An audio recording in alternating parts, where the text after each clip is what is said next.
সংগ্রামী তৌহিদি জনতা এ পর্যায়ে বক্তব্য রাখবেন গণমানুষের সংগঠন বাংলাদেশ খেলাফত মজলিসের কেন্দ্রীয় যুগ্ম মহাসচিব কারা নির্যাতিত তরুণ নেতা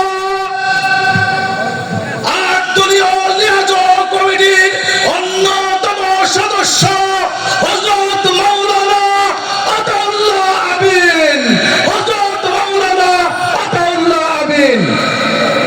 السلام عليكم ورحمة الله وبركاته. إن الحمد لله والصلاة والسلام على رسول الله. أما بعد. আন্দোলনরত আট দলের আয়োজনে চট্টগ্রাম বিভাগীয় সমাবেশের সম্মানিত সভাপতি বাংলাদেশ খেলাফত মজলিসের মুহতারাম আমির কারা নির্যাতিত মজলুম আলেম আল্লামা মামুনুল হক, উপস্থিত জাতীয় নেতৃবৃন্দ, জেলার নেতৃবৃন্দ, বিভিন্ন জায়গা থেকে আগত আমার প্রাণ প্রিয় মুক্তিকামী চট্টগ্রামবাসী, মিডিয়ার বন্ধুগণ, আইন শৃঙ্খলা রক্ষাকারী বাহিনীর সদস্য ভাইয়েরা, আজকে বাংলাদেশ দুই ভাগে বিভক্ত। এক ভাগ যারা বাংলাদেশের বাকশাল পন্থা কায়েম রাখতে চায়, আরেক ভাগ যারা জুলাই আগস্টের বিপ্লবকে ধারণ করে বাংলাদেশে নতুন বন্দোবস্ত কায়েম করতে চায়। আমি চট্টগ্রামবাসীকে জিজ্ঞাসা করতে চাই, আপনারা কি বাকশাল কায়েম করতে দিবেন? আপনারা কি ফ্যাসিবাদ কায়েম করতে দিবেন?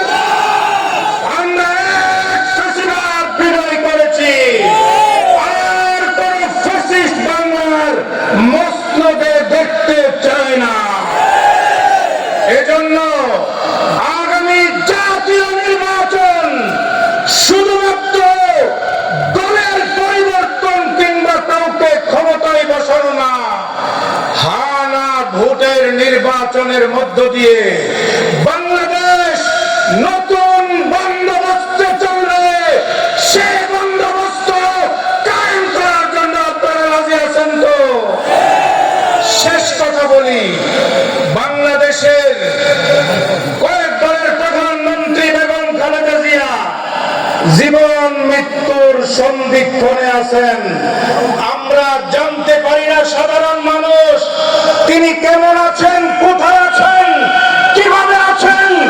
আমাদের মনে হচ্ছে তার স্বাস্থ্য এবং তার চিকিৎসা নিয়ে লুকোচুরি করা হচ্ছে।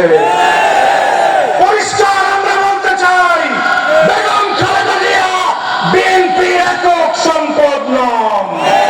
তার চিকিৎসা সম্পর্কে, তার স্বাস্থ্যের সম্পর্কে জাতির সামনে স্পষ্ট করতে হবে, কোথায় তাকে নেওয়া হবে, তার কি অবস্থা।